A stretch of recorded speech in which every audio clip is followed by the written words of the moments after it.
la presentación del libro que lleva por título Plaza de Toros Monumental de Sevilla, la dignidad de un proyecto, del que son autores don Fidel Carrasco Andrés, don Julio Carrasco Andrés y doña Carmen del Castillo Rodríguez. Van a intervenir en este acto don José Antonio Morante de la Puebla, aquí con todos conocidos, todos ustedes, don Ignacio Sánchez Mejía Herrero, autor del prólogo, don Manuel Grosso Galván, autor del epílogo, y don Fidel Carrasco Andrés, coautor del libro. Quiero que mis primeras palabras sean de sincero agradecimiento a una persona que ha sido el factotum, la persona que ha hecho posible este acto. Me refiero a don Ignacio Sánchez Mejía Herrero, que de un primer instante no dudó que el Ateneo fuera el lugar donde acogiera la presentación de este libro extraordinario, Plaza de Toros Monumental de Sevilla, la dignidad de un proyecto. La verdad que como presidente del Ateneo y en unión de mis compañeros de junta directiva que me acompañan, quiero darles la bienvenida a todos ustedes, amigos todos, amigos de Sevilla, de este Ateneo, amigos también de la prensa. Muchísimas gracias por su presencia. Y son tantos los amigos, muchas gracias a don Miguel Mazaga, representante del excelentísimo Ayuntamiento de Sevilla, siempre con nosotros, don Santiago, muchas gracias, y tantos amigos. Señor Albendea, muchas gracias por su presencia, y el directivo del Ateneo, socios, amigos todos. La Plaza de Toros Monumental fue edificada en Sevilla e inaugurada tal día como hoy hace un siglo. Se cerró al público en 1921 y fue derribada el 9 de abril de 1930. Se encontraba en la calle de Monterrey, a la mitad de lo que hoy en día es la avenida de Eduardo Dato, en su confluencia con la avenida de la Boaira. El promotor de esta plaza fue el torero José Gómez Ortega, construida en estilo neoclásico por los arquitectos Espiau y Urcola, entre los años 1915 y 1918. Tenía una capacidad, para imaginar bien esta capacidad hay que tener en cuenta que Sevilla en esa fecha tenía una población de 150.000 habitantes. Pues bien, la Plaza de Toros, la Monumental de Sevilla, tenía una capacidad para 23.055 espectadores. Su primer empresario fue José Julio Licén, que era amigo de Joselito. La corrida inaugural fue tal día como hoy de hace un siglo, y en la que intervinieron Joselito, que cortó una oreja, y en el segundo ovación, Curro Posada, que tuvo ovación y oreja, y por último fueron Joselito, Curro Posada y, como he dicho, Diego Masquiarán Fortuna, que lidiaron 6 veces de José Contreras. La plaza registró un lleno casi total, con una presencia de alrededor de 20.000 espectadores. Es decir, estaba allí prácticamente toda Sevilla. El 8 de abril de 1921, el diario La Unión publicó la noticia de que el gobernador civil había recibido un informe negativo sobre la solidez del edificio y seguidamente procedió a su clausura. Una pequeña fachada con una puerta en colores blanco y albero, ubicada entre las calles Diego Angulo Íñiguez y Óscar Carballo, son los únicos vestigios que han sobrevivido del pasado de una gran plaza de toros. Y hay un azulejo que dice así: aquí estuvo la Monumental de Sevilla, 1918-1921, impulsada por Joselito el Gallo, rey de los toreros, septiembre 2012, centenario de la alternativa de Joselito, sus partidarios. Y yo añadiría esto: dignidad de un proyecto impulsado y fomentado por el rey de los toreros. Muchas gracias.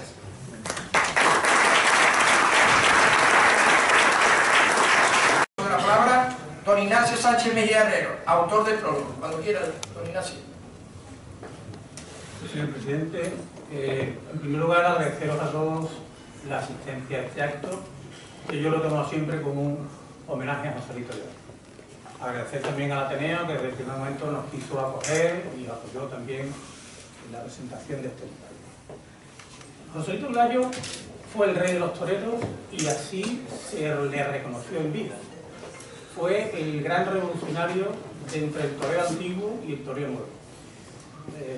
Sucedió que murió muy joven y la historia la han escrito los remontistas, pero realmente el poder que tuvo Joselito en los toros, cualquiera que haya estudiado un poco de las crónicas antiguas, de los libros antiguos, sabrá que decían que no se movía absolutamente nada en la fiesta, no ya sin que José lo conociera, sino sin que José lo autorizara o incluso lo ordenara.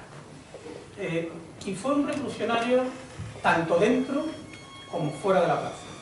Dentro de la plaza fue el primero que con asiduidad hizo el toreo en redondo, el toreo que, siguiendo las líneas de Lagartijo y sobre todo de Guerrita, empezó a hacer la faena en redondo y no como se hacía entonces, que era el natural y el de pecho, el toreo que hacía Belmonte y que hacían casi todo. Natural de pecho, esa era la faena. Joselito hizo durante mucha faena toreo en redondo y con series largas. Hay crónicas que dicen que daba 7, 9 naturales por serie. Entonces, se empezó a ver, o él intuyó que efectivamente tenía que haber una transición entre el toreo antiguo, creo que era básicamente una lucha entre una fiera indómita, entre caballos destrozados, destripados, a un espectáculo con más armónico, incluso más artístico. Y como tal, pues entendió que lo que antes se pensaba que era culpa del torero, se necesitaba para ese torero otro tipo de toro. Y empezó a actuar fuera de la plaza. Fuera de la plaza fue también un revolucionario porque fue el primero de los que entró en las ganaderías a aconsejar a los ganaderos que tenían que seleccionar. En esa época los ganaderos fundamentalmente se preocupaban de las madres, no de los orientales, que padreaban un par de años y después se lidiaban. Y él fue el primero que empezó a organizar las líneas que se querían hacer. En la edad de oro del toreo hubo una revolución genética impresionante, la mayor que ha habido en el mundo del toro. Se hicieron las líneas genéticas y las líneas de la ganadería que ahora han continuado. Después también organizó figuras, o puso en valor figuras que antes no existían, como la del vedor, que iba a ver los toros al campo. El apoderado se le empezaron a dar más atributos, antes era un mero secretario, incluso como mucho un administrador, y fomentó este tipo de cosas, digo ya, fuera del toreo. Hizo varias aportaciones, entre ellas las aportaciones que hizo fuera de los partidarios de Joselito de Belmonte, que seguimos hasta hoy en día, o sea que fue una aportación duradera. Y finalmente revolucionó realmente la estructura económica de la fiesta, promoviendo estas plazas monumentales. O sea, los toros, ellos veían, las figuras, veían que no podían ganar más dinero, porque ganar más dinero era pedir más dinero a los espectadores, que ya no podían más, y entonces pues ideó unas plazas monumentales que en aquellas ciudades que las pudieran soportar, con 23.000, como la de Sevilla, 26.000, la de Madrid, por lo cual, por así decirlo, abarataba las entradas, por lo cual las clases menos pudientes podían ir a los toros y además pues hacía más dinero en taquilla, por lo cual ellos podían ir más. O sea que eso pues, fue una idea genial que cambiaba totalmente las estructuras económicas de lo que se lo hacía antes. La Plaza Monumental de Sevilla se empezó a hablar de ella en el año 15. Joselito tenía 19 años. O sea, con 19 años había revolucionado el toreo, había cambiado la genética de la ganadería y había empezado a cambiar la base económica de la fiesta, con 19 años. Pero la Plaza de Toros de Sevilla, la Monumental de Sevilla, evidentemente entró en competencia con la Plaza de la Real Maestranza de Caballería de Sevilla, y ni el nacimiento ni su vida iban a ser pacíficos. No fue una competencia pacífica. Además, sobre la maestranza se han echado pues, toneladas de oscuridad. No sabemos a ciencia cierta qué haya pasado con esta cosa. Este libro que ahora presentamos está escrito por técnicos. Son socios pertenecientes a un estudio de arquitectura de Madrid, aficionados a los toros, evidentemente, además de las ventas, con casa en Sevilla, vienen a los toros en Sevilla, que profesionalmente no les cuadraba lo que se iba conociendo, lo que ellos conocían de la monumental. Y entonces empezaron a estudiarla hace muchos años.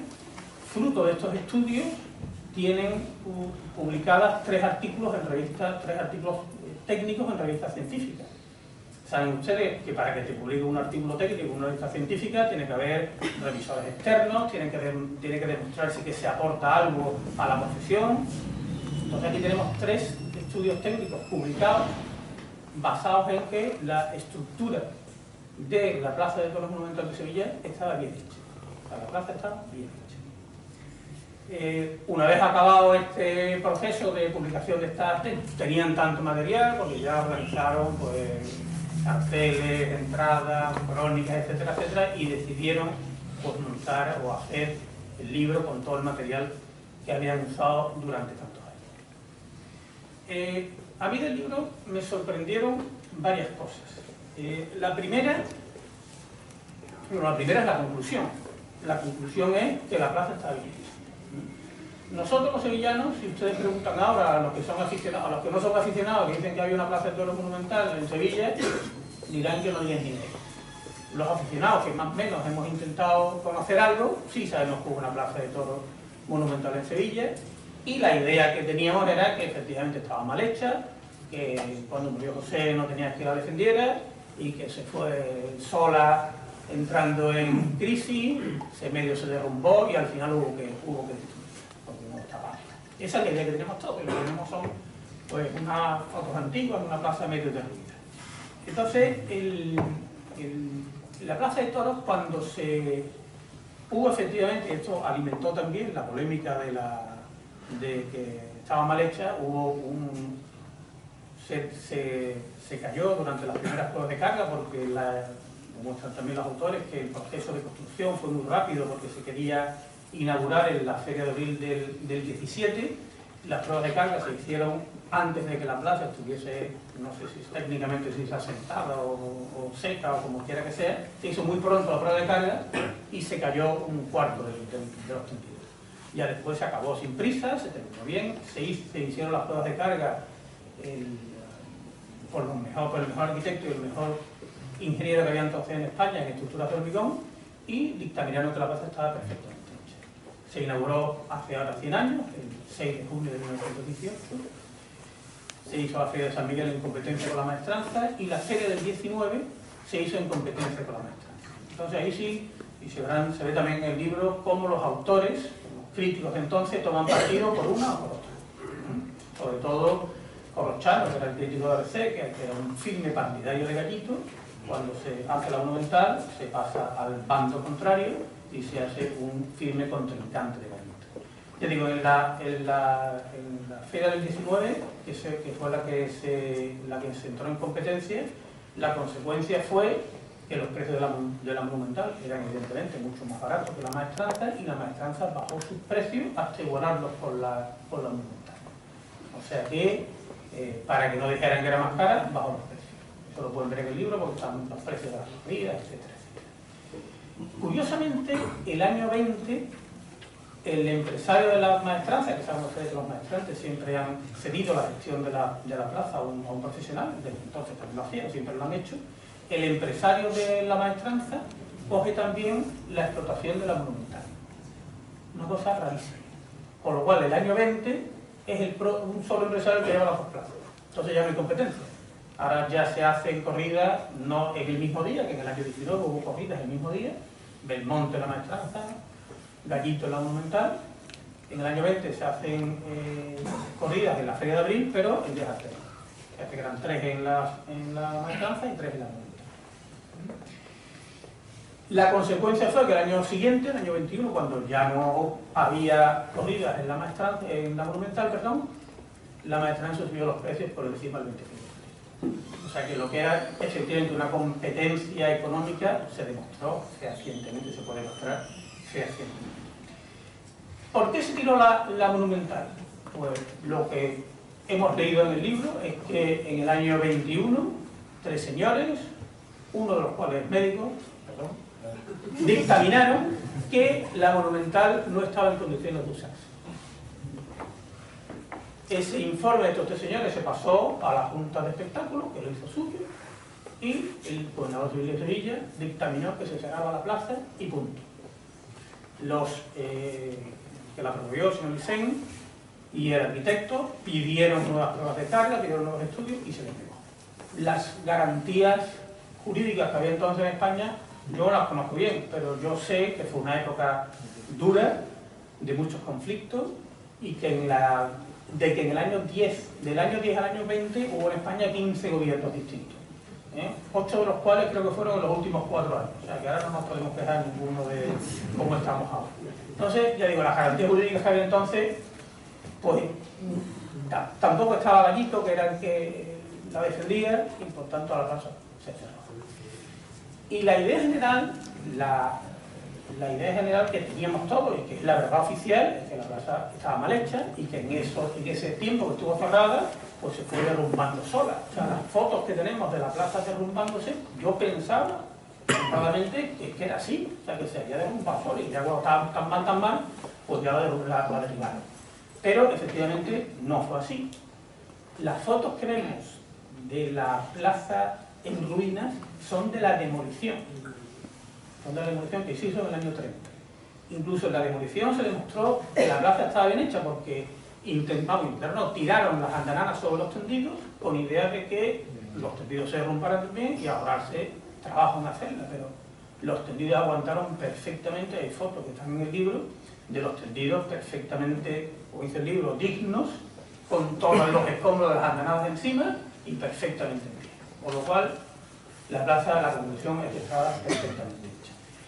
Otra cosa que me ha llamado la atención es las prisas que hubo por derribarla. Los que son de Sevilla y los que somos más mayores y algunos más mayores sabrán que la plaza se tiró o se demolió en el año 30 cuando no había ninguna necesidad urbanística en aquella zona. Está enfrente del Jorge Portacer y de la Bojaira. Los que han ido al mayores, que han ido al Portacer, incluso habrán visto que en esa época, en los años 60, 60 y tantos, no había allí nada construido. Y se tiró en el año 30. La urbanización de la zona del núcleo residencial Los Carcaballos del año 67. O sea, la tiraron sin ninguna necesidad. La tiraron solo por las prisas de tirarla y supongo de que no hubiese o no naciera otro gallito que fuese capaz de explotarla. Y ya voy terminando. Hay otra reflexión final que a mí también me ha llamado la atención, que le dicen los autores, que yo también la he hecho mía, sobre el tema de los precios, que finalmente era, la idea de José era bajar los precios. Entonces, reflexionamos, decimos, ¿qué hubiese pasado si la gente joven, los estudiantes, hubieran ido a ver a Manolete, por el tiempo de Moreno, hubieran ido a ver al Correo, a Curro Romero, a Paco Ojeda, por lo que costaba un billete de autobús? Se habrían hecho mucho más aficionados. Y, sin embargo, tenían que ahorrar un mes de autobús y Hernando para poder ir a ver una corrida del Correo. Significa que los toros, que son un espectáculo muy caro, los jóvenes le han dado absolutamente la espalda. Entonces, ¿qué hubiera pasado si la Monumental siguiera viva, como siguen vivas otras monumentales, como la de Madrid, como la de Pamplona, que es hermana de la de Sevilla, que sigue perfectamente en uso, si hubiésemos tenido una juventud que hubiese, pagando poco dinero, pues hubiese hecho aficionados, como hay en Madrid, en la Plaza de Madrid, van para toros en San Isidro a la sombra por 10 euros. Entonces, esa es una reflexión que queda también, hay un poco en ella que a mí me ha llamado la atención. Lo que tenemos de recuerdo de la maestranza ahora mismo es una puerta que yo también creía que era de entrada a la plaza, y en el libro se demuestra que es de entrada al recinto, porque el recinto tenía un muro por fuera, no de la plaza propiamente dicho, sino del recinto, que Ignacio de Cosío puso allí en el centenario del aniversario de la alternativa de José, un azulejo, y que hoy nos hemos enterado que en el centenario han puesto un verso. O sea, que esperemos que se sigan poniendo cosas allí, porque no será de homenaje. Muchas gracias.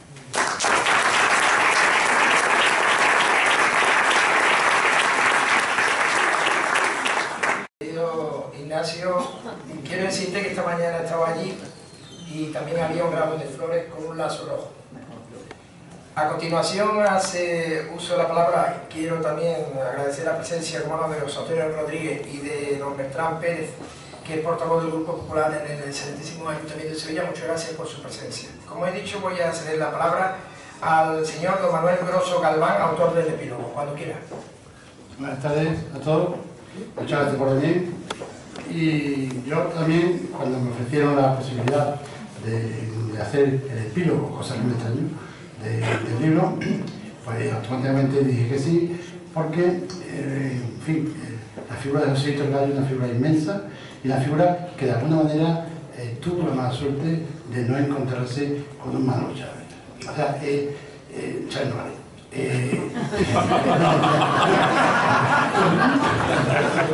Entonces, lógicamente, yo creo que todos los aficionados a los toros de mi edad, tengo 75, y posteriores, sobre todo las nuevas generaciones, han conocido el mundo del toro gracias a esa inmensa novela que es Belmonte Matador de Toros. Es más, si ustedes revisan hasta la no publicación del libro, que se hace por capítulos, ¿verdad? Una revista, prácticamente la figura de Belmonte es muy importante porque lo era, porque era importantísimo, pero no estaba tan eclipsada como el tema, como ha estado durante muchos años, y yo espero que deje de estarlo. Siempre se ha dicho aquí, se ha dicho en varios sitios, que el rey de los toreros, que si era el torero máximo.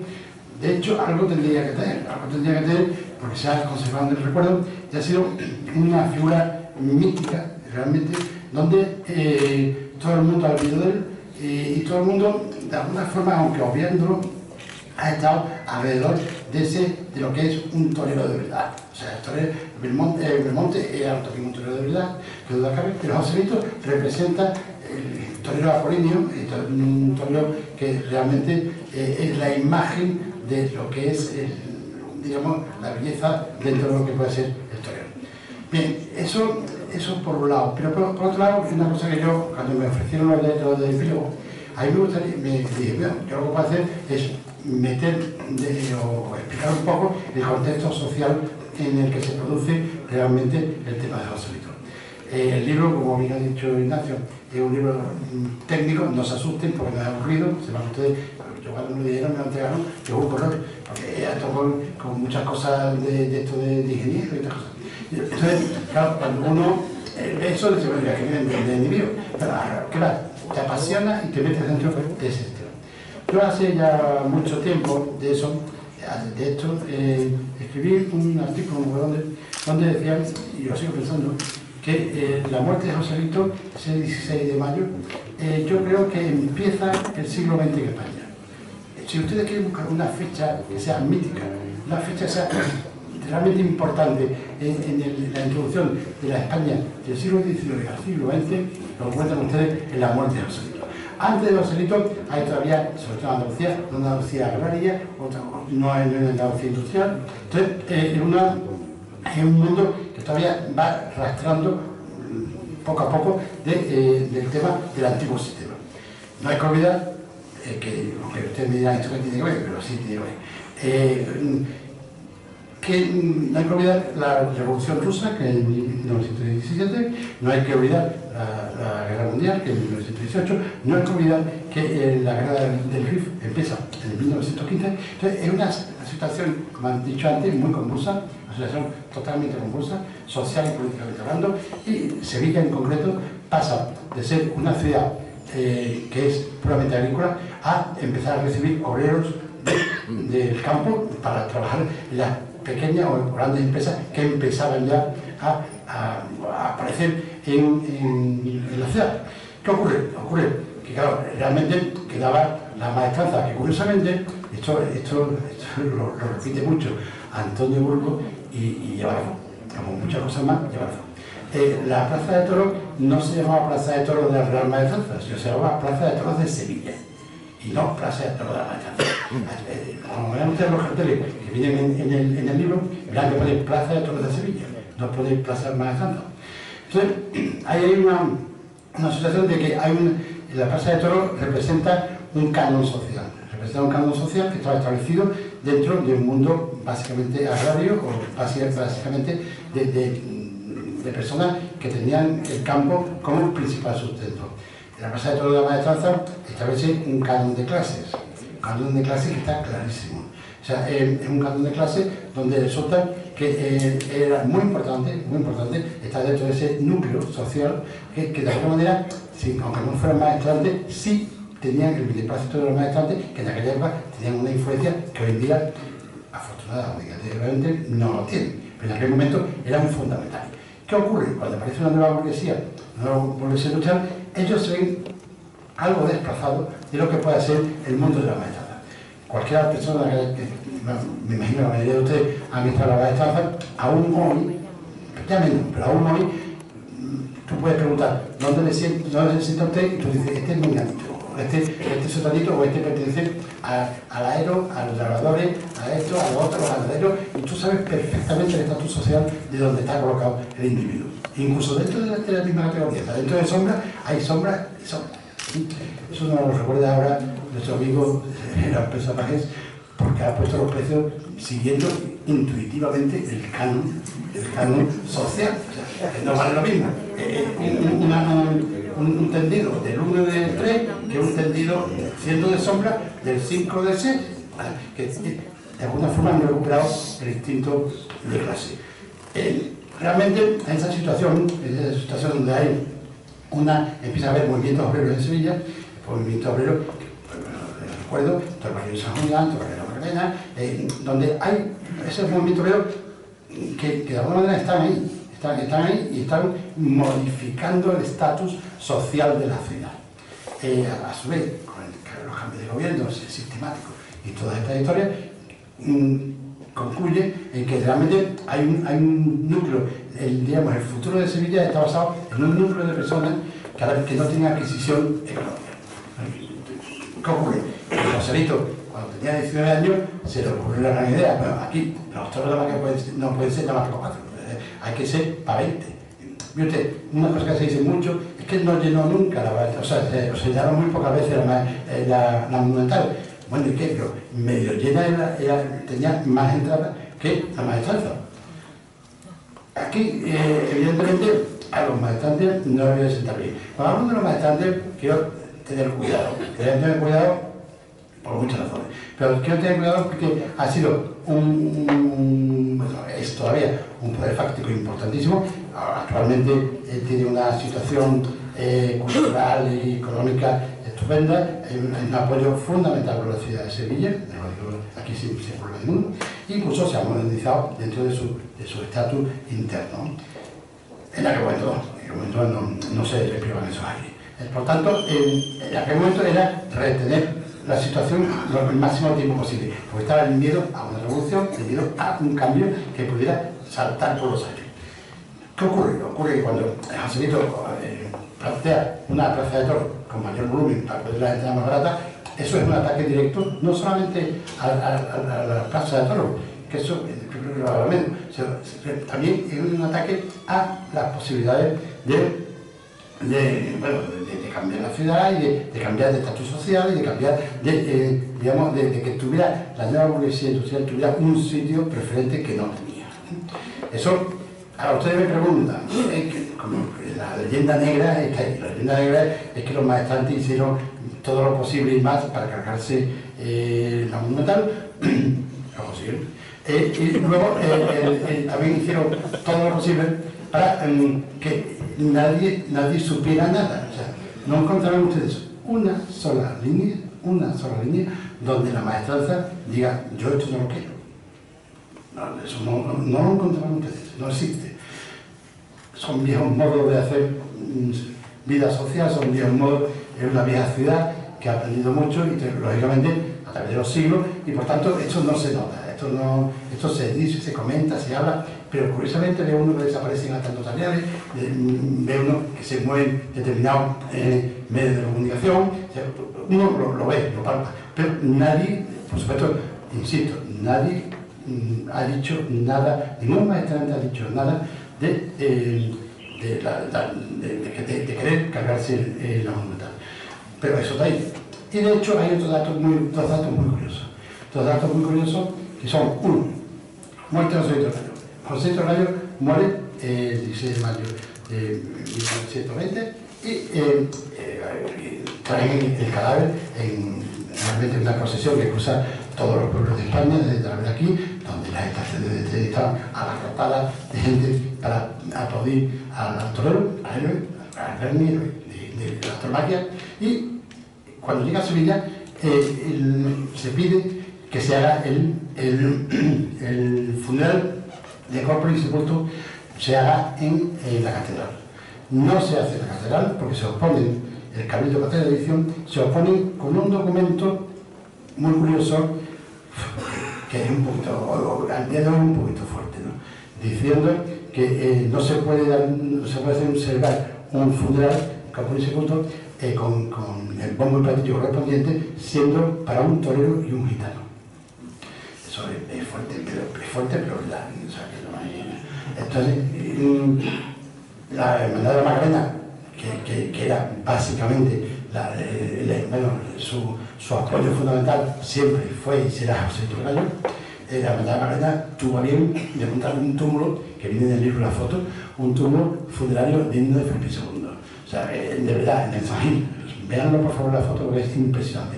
Ya luego, el Cabildo Catedral, gracias a Muñoz y Pavón, pues se hace el funeral en la catedral, y en la catedral es lo que motiva que los hermanos de la Macarena y la gente de la ciudad hagan un donativo para regalarle una pluma de oro a Muñoz y Pavón, que es la pluma que afortunadamente sigue sacando la Macarena todos los jueves santos.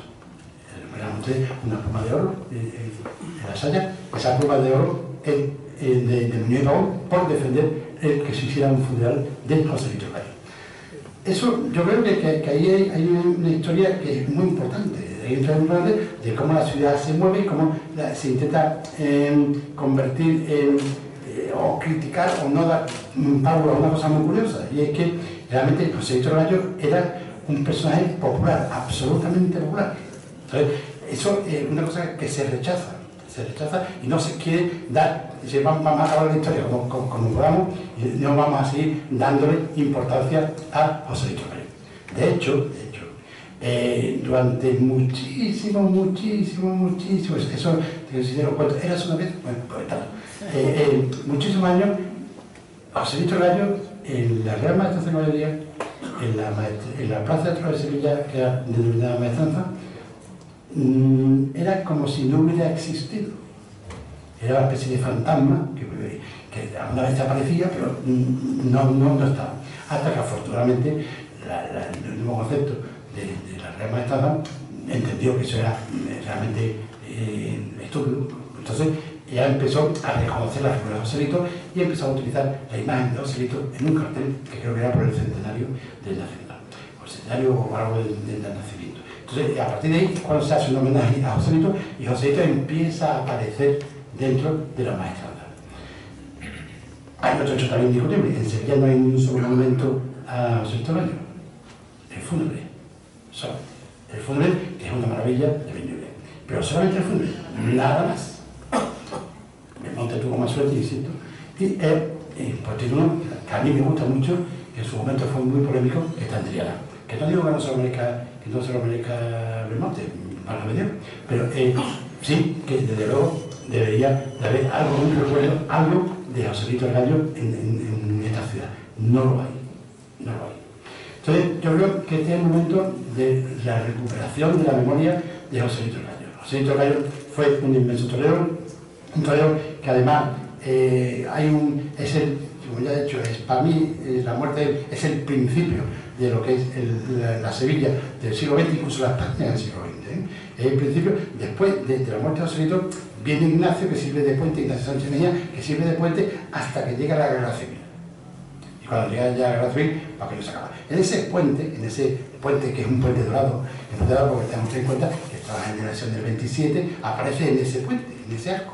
Ese arco es donde las actividades culturales, donde la cultura, la poesía, la música, todo empieza a surgir, curiosamente, si ves la fecha, a partir de. Entonces, es como si cuando muere Joselito, se muere una España antigua y nace una España porque él había soñado, que es una España nueva, diferente y en cierta forma, no políticamente revolucionaria, pero revolucionaria en la forma. Y yo creo que eso es algo que nunca se le dice a Joselito el Gallo, y yo creo que hay que decirlo.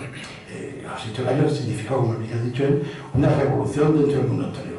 Pero la gente no se da cuenta de eso, o no quiere darse cuenta, o no quiere olvidarlo. Afortunadamente ya eso va cambiando, esperemos que llegue la hora de la defensa a ultranza de Joselito Gallo, que yo creo que es fundamental. Para que ustedes hagan una idea, durante la Guerra Civil, el mundo obrero sacó porque durante la Guerra Civil había mundo obrero. Durante la Guerra Civil salió unas viñetas del genial Martínez de León, el Martínez de León, colegiado de pro, y además de eso, pues, maravilloso viñetista y escritor también. Apareció una viñeta que llamaban Joselito. Joselito era el personaje de Joselito el Gallo, de alguna forma era como el espíritu de Joselito el Gallo. Bien, cuentan en uno de los prólogos de la obra de Martínez León, cuentan que en los dos bandos se leía la viñeta de Joselito. O sea, que los del bando nacional tenían que buscarse la vida para conseguir la viñeta del mundo obrero y los otros por conseguir la viñeta del mundo obrero. Entonces, en esa época, realmente todavía se seguía hablando de Joselito. Todavía Joselito significaba, el gallo significaba lo máximo a lo que se puede llegar en el mundo del toro. Yo no creo que se pueda repetir una figura como él, no creo, con esa importancia, con esa capacidad, con esa serenidad, con ese ser torero de verdad. Yo creo que ser torero de verdad es muy grande. Gracias.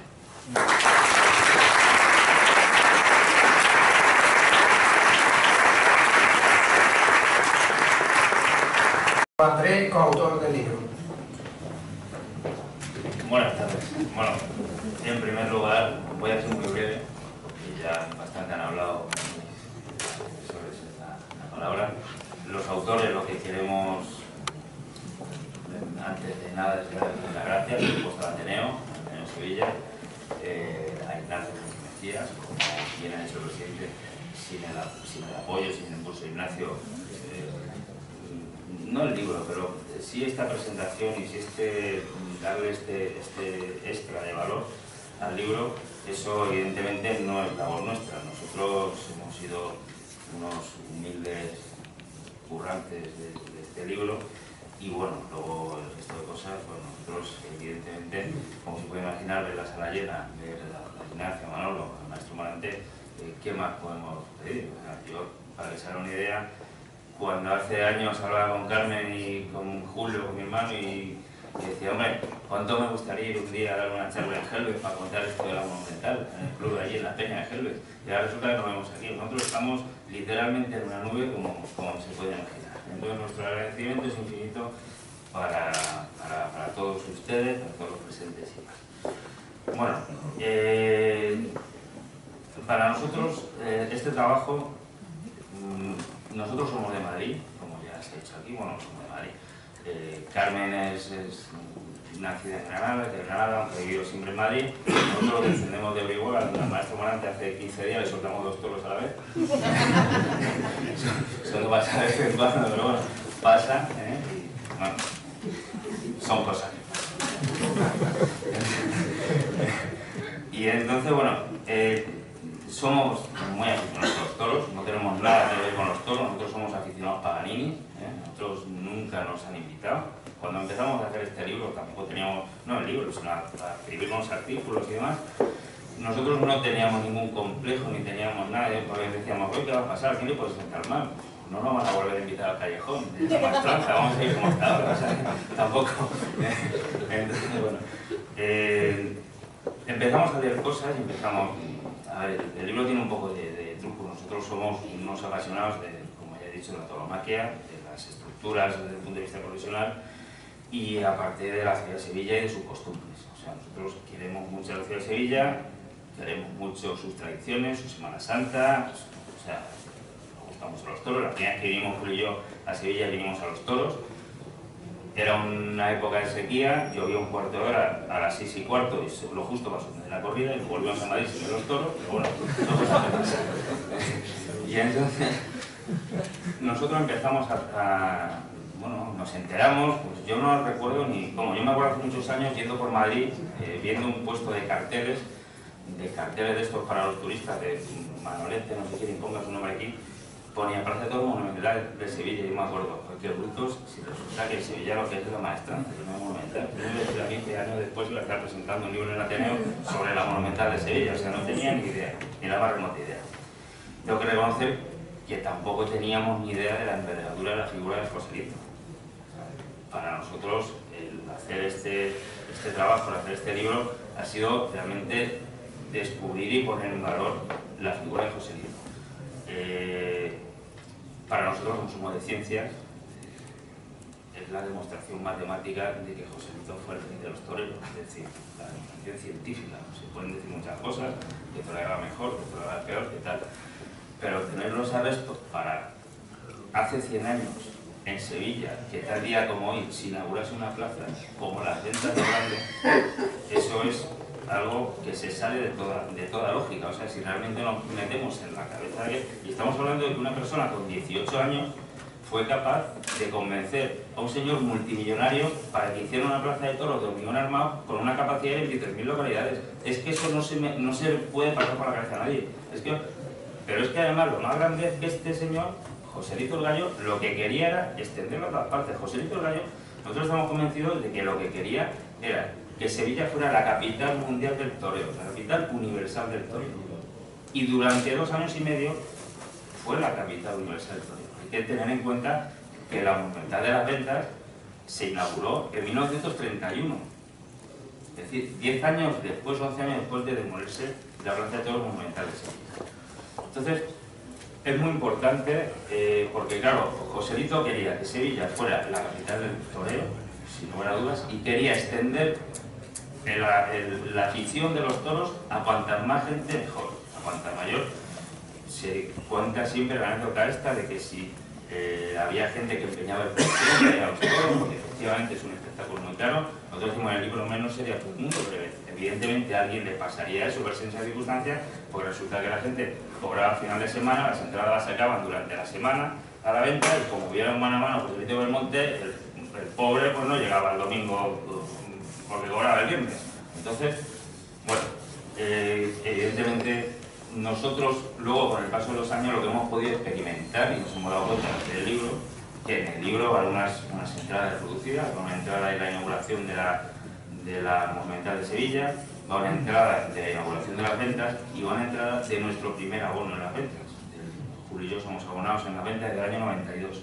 Lo llevamos muy a gala, como taurinos que somos, no nos escondemos en ningún lado. Estamos orgullosos de ser taurinos, aunque seamos, como digo, taurinos paganinos. O sea, nosotros estamos muy convencidos de que es el arte más grande que existe, con mucha diferencia. Y entonces, claro, nosotros nos vimos en el año 92, con 20 y tantos años, siendo unos estudiantes que de repente en una feria de otoño fuimos capaces, después de estar una noche entera en la puerta de la plaza, de conseguir una grada del 5 al sol. O sea, el sol no se acaba nunca, dura 2 toros, desde el primero hasta el último. O sea, 2 toros, el primero y el último. Ahí estuvimos 20 años. 20 años abonos en esa grada. Y nosotros en nuestro primer abono, que es la tercera entrada que viene en el libro, el 2 de octubre de 1992 tuvimos la suerte de ver a Curro Romero cortar una oreja. Evidentemente, si pueden imaginar ustedes que unos chavales de 20 y tantos años, con un abono a su nombre, vamos, que para nosotros era como un título, que no teníamos el título universitario, pero para nosotros era un título tener un abono a nuestro nombre, y encima haber cortado una oreja a Curro Romero, vamos, la afición de pega un subidón de afición que vamos, hasta nuestro día no hemos tragado quina después, pero vamos, algunas cosas buenas hemos visto, y una de ellas, y de las que recordamos con más cariño, fue esta oreja que cortó Curro Romero a un toro de Búho. Y bueno, en definitiva, eso, tampoco me quiero extender más, porque ya todo empieza a ser largo y demás. Lo que sí quería hacer, como decía, es una defensa fundamental para nosotros de la tauromaquia. Se habla mucho de que estamos en una época difícil, en un momento difícil. Bueno, siempre ha habido gente que está en contra, es cuestión de crónicas antiguas. Además, los toros han sufrido prohibiciones eclesiásticas, prohibiciones gubernamentales, prohibiciones de todo tipo, y los toros han seguido. Nosotros ponemos en el libro el ejemplo de que los toros son como la fiesta de los toros, como un árbol. Si el árbol está fuerte, está sano, por mucho que lo corten de raíz, seguirán surgiendo, brotando ramas nuevas, pero si el árbol está podrido, cualquiera que llegue, cualquier sobrino, por así decir, que llegue y le pegue un empujón, el algo se nos caerá, ¿no? Y entonces, bueno, cuando nos dicen, no, es que asesinos, es que tal, si los que vamos a los toros fuéramos a ver una masacre, los mataderos industriales tendrían gradas. Es que es otra cosa, es que el que dice eso es que no sabe de lo que está hablando. Es que es el arte más grande que existe, y entonces ya está.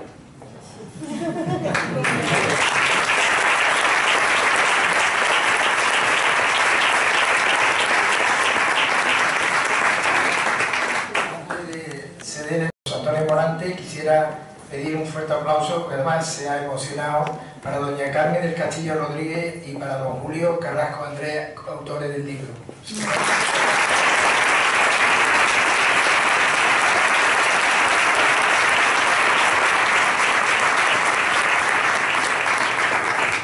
Bueno, yo creo que va llegando el momento más importante, de los más importantes, ¿no, Ignacio? José Antonio Morante de la Puebla estaba arriba y se ha emocionado también mucho cuando ha firmado en el libro de oro del Ateneo de Sevilla. Ya han dejado todas las firmas. En el segundo libro, cuando la primera firma que aparece es de 18 de diciembre de 1934 y pone a Lerroux. Algo importante aquí en el Ateneo de Sevilla. Bueno, pues ya tiene la palabra el torero. Bueno, hoy vengo en calidad un poco de amigo, de acompañarlo, porque como ballista que me considero, al Manolo, Ignacio, al comprometerse con este libro, pues bueno, me vieron, me lo enseñaron, y bueno, pues todo lo que sea pues esclarecer la vida de Joselito me apasiona. Por otro lado, quería felicitar sobre todo a los autores, pero bueno, no sabía que eran aficionados a los toros. Ya se nota que también el gallismo entra por vuestro sentimiento.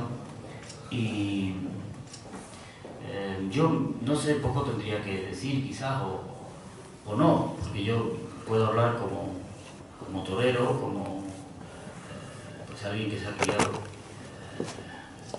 escuchando hablar de Joselito, de Belmonte, aunque no era mi época, y los que me hablaban lo vieron, pero sí que hablaban con mucha devoción. Creo que este libro esclarece y dignifica la idea de Joselito de crear las monumentales. Y aunque eran pocos los toreros, tanto los de aquel momento como los de después, que han sido monumentales toreros, Joselito sí lo es. Y claro, con esa cualidad, esa juventud y un séquito a su vera adorándolo, pues José pudo soñar despierto. Y quiero sobre todo puntualizar que Joselito, su preocupación primera era pues, que las monumentales, al tener mucho más aforo, pudiesen las entradas ser más baratas. Algo que bueno, a mí en este momento también me preocupa, por la situación económica que se vive y por lo caras que son las entradas. Pero sí es verdad que es un espectáculo con muchos costes y difícil de cubrir gastos. Quiero también decir que Joselito, con todo este proyecto, creo que sufrió bastante. El inicio suyo de su ilusión lo haría con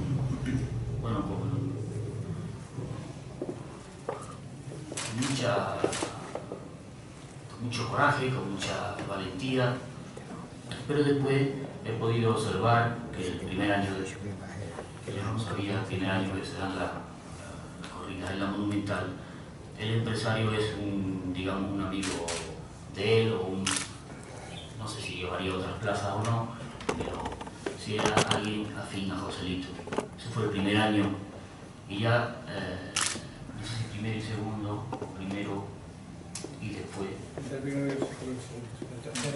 El tercero ya se hace cargo pues el mismo empresario que lleva la maestranza. Creo que José ahí un poco, entre comillas, derrotado, pues pensaría que bueno, pues, aquello fue una idea quizá excesiva, no por la idea, sino porque a todos los que afectaban esa idea. Está claro que la Monumental de Sevilla, que en Sevilla hubiese dos plazas, era un ataque directo a la economía y al estatus social de la maestranza. Y todo aquello, pues José, supongo que con 19 años pues no pensaría en de qué forma puede afectar una decisión de ese calado. Bueno, una vez muerto José, pues está claro que Sevilla era difícil que mantuviese esa plaza de toro. Mucho que queramos soñar en que la Monumental podía haber subsistido. La plaza de la Monumental era para un torero como José, Monumental. Una vez muerto José, era muy difícil de que aquello se mantuviera con el prestigio que él le daba y sobre todo con una plaza teniendo la maestranza, que es una obra maravillosa de belleza y de antigüedad. Era difícil de compaginar otra plaza como la Monumental, ¿no? Y tenemos, por ejemplo, Madrid, que está la Monumental y después está Vista Alegre, y la realidad es que no funcionan. Hoy día, pues otra plaza que no sea la plaza antigua, la plaza que el público ha estado acostumbrado a ir por ella. Sí, es verdad que bueno, pues comentaba lo del precio de las entradas, y es verdad que bueno, hubiese sido distinto durante pues una generación de facilidad a ir a los toros, pero yo, a mí que me gustan las plazas más pequeñas, porque el toreo de José era un toreo, yo escuché una conferencia de don Antonio García Trevijano, que falleció hace poco, y comentaba un poco como que decía, el barroco es para verlo de cerca y el clásico para verlo de lejos. Y yo lo extrapolaba un poco a lo de Joselito y Belmonte, ¿no? Porque el toreo, después de la muerte de José, los toreros siguen a Belmonte. Belmonte, un torero barroco, un torero romántico, de mucho sentimiento, pero de mucho barroquismo, de mucho arabesco, muchos ademanes, y eso era más para verlo de cerca, ¿no? Lo recordaba yo. Decía, pero Joselito sí que se le podía ver desde una Monumental de Madrid. Hoy día el toreo, que es mucho más parado, más quieto, más barroco, si se quiere decir, aunque no me gusta esa palabra, no es para un público tan lejano. No es para un público tan lejano. Bueno, a veces a Madrid, arriba de todo, y allí no ve nada. No me extraña que los aficionados de Madrid vean al toro chico.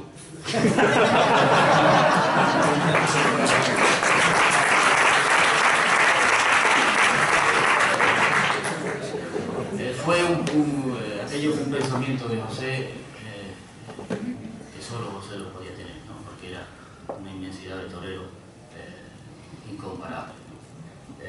Creo que el proyecto, el libro, está muy bien documentado. Hay bonitos los carteles, ¿no? De un día, otro día, todo aquello pues hace un libro muy interesante, y bueno, pues ya cada aficionado pues saque sus conclusiones, ¿no? Creo que el nombre del libro, creo que englobaría todas nuestras opiniones, ¿no? Que es la dignidad del proyecto. Muchas gracias.